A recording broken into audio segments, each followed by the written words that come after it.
नमस्कार महिला भगिनींनो, मराठी जी के या यूट्यूब चॅनलवरती सर्वांचे स्वागत आहे। तर पहा, आजच्या व्हिडिओमध्ये आपण महिला व बालविकास भरतीसाठी काही अतिसंभाव्य प्रश्न पाहणार आहोत। हे प्रश्न पहा तुम्हाला परीक्षेच्या दृष्टिकोनातून महत्त्वपूर्ण ठरणारे आहेत। तरी तुम्ही चॅनलवर नवीन असाल तर चॅनलला सबस्क्राईब करून ठेवा, कारण तुम्हाला अशीच महत्त्वपूर्ण व्हिडिओ नक्कीच बघावयास मिळतील। चला तर मग व्हिडिओला सुरुवात करूया। तर पहा, प्रश्न क्रमांक पहिला, शिक्षण हक्काचा कायदा केव्हा लागू करण्यात आला? तर या प्रश्नाचं उत्तर पहा ऑप्शन क्रमांक 3, 1 एप्रिल 2010 या दिवशी पहा शिक्षण हक्काचा कायदा हा लागू करण्यात आलेला आहे। प्रश्न क्रमांक दुसरा, खालीलपैकी कोणत्या अवयवाद्वारे मातेचे शुद्ध रक्त गर्भाकडे पोहोचविले जाते? तर या प्रश्नाचं उत्तर पहा ऑप्शन क्रमांक 2, नाळ। तर नाळ या अवयवाद्वारे मातेचे शुद्ध रक्त हे गर्भाकडे पोहोचविले जाते। प्रश्न क्रमांक तिसरा, लोकसभेत बालन्याय दुरुस्त विधेयक कधी पारित झाला? तर ऑप्शन क्रमांक 1 पहा 24 मार्च 2021 या दिवशी लोकसभेत बालन्याय दुरुस्ती विधेयक हा पारित झालेला आहे। प्रश्न क्रमांक चौथा, कुपोषण कमी करण्यासाठी ICDS योजनेत कोणते उपाय केले जातात?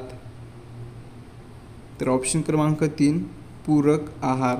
तर कुपोषण कमी करण्यासाठी पहा ICDS या योजनेमध्ये पूरक आहार हा उपाय केला जातो। प्रश्न क्रमांक 5, मातृत्व लाभ कायदा हा खालीलपैकी कधीचा आहे? तर ऑप्शन क्रमांक 1, सन 1961चा मातृत्व लाभ हा कायदा आहे। पुढचा प्रश्न पहा, गर्भधारणेच्या काळामध्ये खालीलपैकी कोणत्या गोष्टी निश्चित होतात? तर ऑप्शन क्रमांक 4 पहा वरीलपैकी सर्व। म्हणजेच पहा गर्भधारणेच्या काळामध्ये अनुवंशिकता, लिंग निश्चित आणि गर्भाची संख्या हे पहा या गोष्टी निश्चित होतात। प्रश्न क्रमांक 7, सक्षम अंगणवाडी व पोषण 2.0 हा एकात्मिक पोषण सहाय्यक कार्यक्रम केव्हा सुरू करण्यात आला? तर या प्रश्नाचं उत्तर पहा ऑप्शन क्रमांक 2, 2022। तर सक्षम अंगणवाडी व पोषण 2.0 हा एकात्मिक पोषण सहाय्यक कार्यक्रम हा 2022 या वर्षी सुरू करण्यात आलेला होता। प्रश्न क्रमांक 8, सही पोषण देश रोशन हे कोणत्या योजनेचे घोषवाक्य आहे? तर ऑप्शन क्रमांक 3, राष्ट्रीय पोषण अभियान। तर सही पोषण देश रोशन हे राष्ट्रीय पोषण अभियान या योजनेचे घोषवाक्य आहे। प्रश्न क्रमांक 9, बाल हक्क आयोगामध्ये किती सदस्य असतात? हा महत्त्वपूर्ण प्रश्न आहे। तर किती असतात? तर ऑप्शन क्रमांक 2, 6। तर बाल हक्क आयोगामध्ये एकूण 6 सदस्य असतात। प्रश्न क्रमांक 10, भारतातील सर्वात पहिली अंगणवाडी सेविका खालीलपैकी कोण होत्या? तर ऑप्शन क्रमांक 1 पहा ताराबाई मोडक। तर भारतातील सर्वात पहिली अंगणवाडी सेविका या ताराबाई मोडक होत्या। प्रश्न क्रमांक 11, मुलांच्या जन्माची नोंद करण्यासंबंधीचा कायदा हा भारतामध्ये केव्हा अंमलात आला? तर ऑप्शन क्रमांक 1 पहा सन 1969। तर मुलांच्या जन्माची नोंद करण्यासंबंधीचा कायदा भारतामध्ये सन 1969 मध्ये अंमलात आणलेला होता। पुढचा प्रश्न आहे, 22 जानेवारी 2015 रोजी खालीलपैकी कोणती योजना सुरू करण्यात आली? तर ऑप्शन क्रमांक 3 पहा 1 आणि 2। म्हणजेच पहा बेटी बचाव बेटी पढाव हे अभियान, दुसरं आहे सुकन्या समृद्धी योजना। तर हे जे 2 योजना आहेत तर हे 2 योजना 22 जानेवारी 2015 रोजी सुरू करण्यात आलेल्या आहेत। नेक्स्ट क्वेश्चन आहे, सर्वात कमी लिंग गुणोत्तर असलेलं खालीलपैकी कोणते राज्य आहे? तर ऑप्शन क्रमांक 3, हरियाणा। तर सर्वात कमी लिंग गुणोत्तर असलेलं भारतातील राज्य कोणतं आहे? तर ते हरियाणा हे राज्य आहे। प्रश्न क्रमांक 14, गर्भलिंग निदानास प्रतिबंध करणारा कायदा हा संमत करणारे देशातील पहिले राज्य कोणते आहे? तर या प्रश्नाचं उत्तर बघा ऑप्शन क्रमांक 4 महाराष्ट्र. तर गर्भलिंग निदानास प्रतिबंध करणारा कायदा संमत करणारे देशातील पहिले हे पहा आपलं महाराष्ट्र हे राज्य आहे.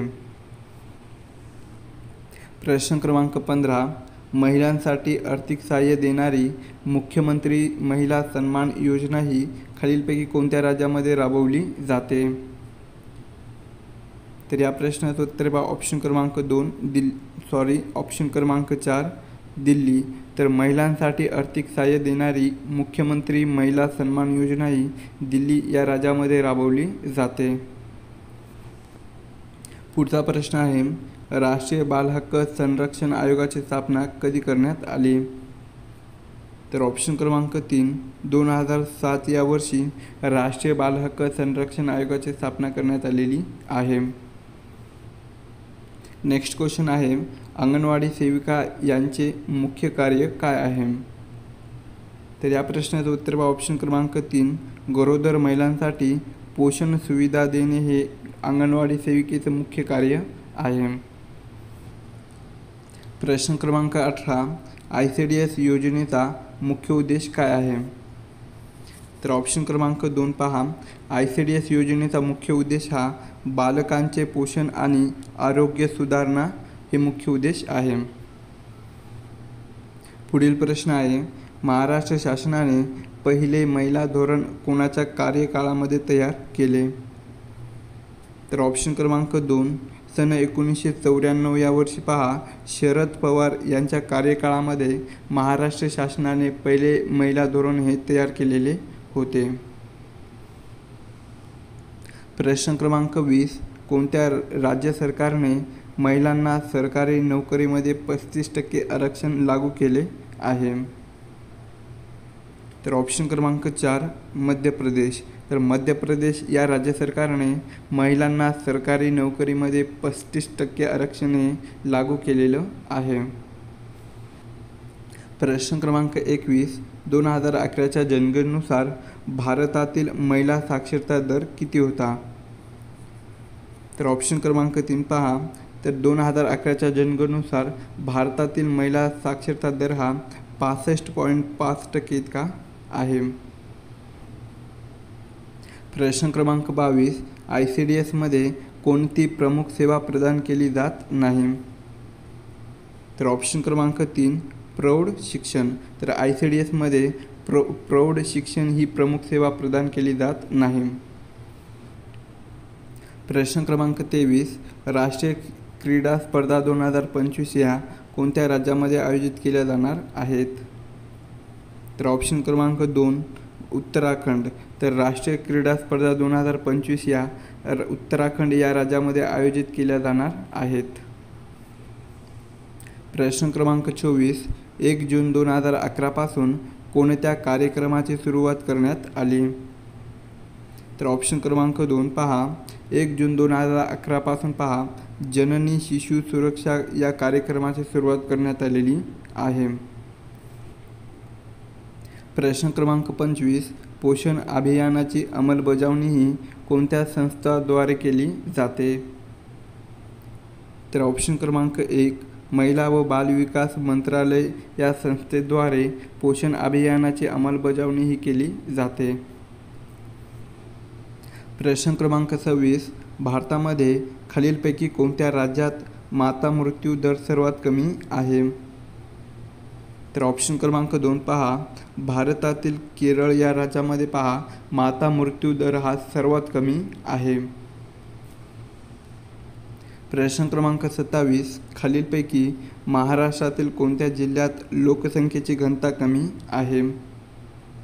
तर ऑप्शन क्रमांक 4 महाराष्ट्रातील पहा सिंधुदुर्ग. कोणता आहे? महाराष्ट्रातील सिंधुदुर्ग या जिल्ह्यामध्ये लोकसंख्येची घनता पहा सर्वात कमी आहे. प्रश्न क्रमांक 28 राष्ट्रीय शिक्षण दिवस हा कधी साजरा केला जातो? तर ऑप्शन क्रमांक 2 11 नोव्हेंबर या दिवशी राष्ट्रीय शिक्षण दिन हा साजरा केला जातो. प्रश्न क्रमांक 29 2011च्या जनगणनेच्या आकडेवारीनुसार पुढीलपैकी कोणत्या केंद्रशासित प्रदेशामध्ये स्त्रियांची लोकसंख्या ही पुरुषापेक्षा अधिक आहे? पुन्हा एकदा प्रश्न पहा की 2011च्या जनगणनेच्या आकडेवारीनुसार पुढीलपैकी कोणत्या केंद्रशासित प्रदेशामध्ये स्त्रियांची लोकसंख्या ही पुरुषापेक्षा अधिक आहे? तर या प्रश्नाचं उत्तर बघा ऑप्शन क्रमांक 4 पोंडुचेरी. तर 2011च्या जनगणनेच्या आकडेवारीनुसार पहा पोंडुचेरी या केंद्रशासित प्रदेशामध्ये स्त्रियांची लोकसंख्या ही पुरुषापेक्षा अधिक आहे. प्रश्न क्रमांक 30 पॅरा ऑलिम्पिक स्पर्धेमध्ये भारताच्या अजित सिंह याने कोणते पदक जिंकले? तर ऑप्शन क्रमांक 2 रौप्य. तर पॅरा ऑलिम्पिक स्पर्धेमध्ये भारताच्या अजित सिंग यांनी पहा रौप्य हे पदक जिंकलेले होते. प्रश्न क्रमांक 31 कोणत्या रोगाला ब्रेकबोन ताप असे म्हणतात? तर ऑप्शन क्रमांक 4 डेंग्यू. तर डेंग्यू या रोगाला ब्रेकबोन ताप असे म्हणतात. प्रश्न क्रमांक 32 माहितीची देवाण व घेवाण कशी करावी यासाठीच्या नियमावलीस काय म्हणतात? तर ऑप्शन क्रमांक 1 प्रोटोकॉल. तर माहितीची देवाणघेवाण कशी करावी यासाठीच्या नियमावलीला पहा प्रोटोकॉल असे म्हणतात. प्रश्न क्रमांक 33 राष्ट्रपती राजवट ही घटनेच्या कोणत्या कलमान्वये लागू करता येते? तर ऑप्शन क्रमांक 1 पहा राष्ट्रपती राजवट ही पहा घटनेच्या कलम 156 कोणते आहे? भारतीय राज्यघटनेच्या कलम 156 या कलमान्वये लागू करण्यात येते. प्रश्न क्रमांक 34 आंतरराष्ट्रीय अहिंसा दिन दरवर्षी डॅश या दिवशी साजरा केला जातो? तर ऑप्शन क्रमांक 2 ऑक्टोंबर. तर आंतरराष्ट्रीय अहिंसा दिन हा दरवर्षी 2 ऑक्टोंबर या दिवशी साजरा केला जातो. प्रश्न क्रमांक 35 असा आहे खालीलपैकी कोणास 2022चा गांधी मेंडेला पुरस्काराने सन्मानित करण्यात आले आहे? तर ऑप्शन क्रमांक 2 दलाई लामा. तर दलाई लामा यांना पहा 2022च्या गांधी मेंडेला पुरस्काराने सन्मानित करण्यात आले होते. प्रश्न क्रमांक 36 भारतीय घटनेच्या कलम 153 नुसार कुणाची नेमणूक केली जाते? तर ऑप्शन क्रमांक 1 पहा भारतीय घटनेच्या कलम 153 नुसार राज्यपाल यांची नेमणूक केली जाते. नेक्स्ट क्वेश्चन आहे विश्वनाथन आनंद हा खेळाडू खालीलपैकी कोणत्या खेळाशी संबंधित आहे? तर ऑप्शन क्रमांक 2 पहा बुद्धिबळ. तर विश्वनाथन आनंद हा खेळाडू बुद्धिबळ या खेळाशी संबंधित आहे. प्रश्न क्रमांक 38 कोणत्या गव्हर्नर जनरलने सन 1905 मध्ये बंगालच्या फाळणीची घोषणा केली? तर ऑप्शन क्रमांक 1 लॉर्ड कर्झन. तर लॉर्ड कर्झन या गव्हर्नर जनरलने पहा सन 1905 मध्ये बंगालच्या फाळणीची घोषणा केलेली होती. प्रश्न क्रमांक 39 अमर्त्य सेन यांना कोणत्या क्षेत्रात नोबेल पारितोषिक मिळाले?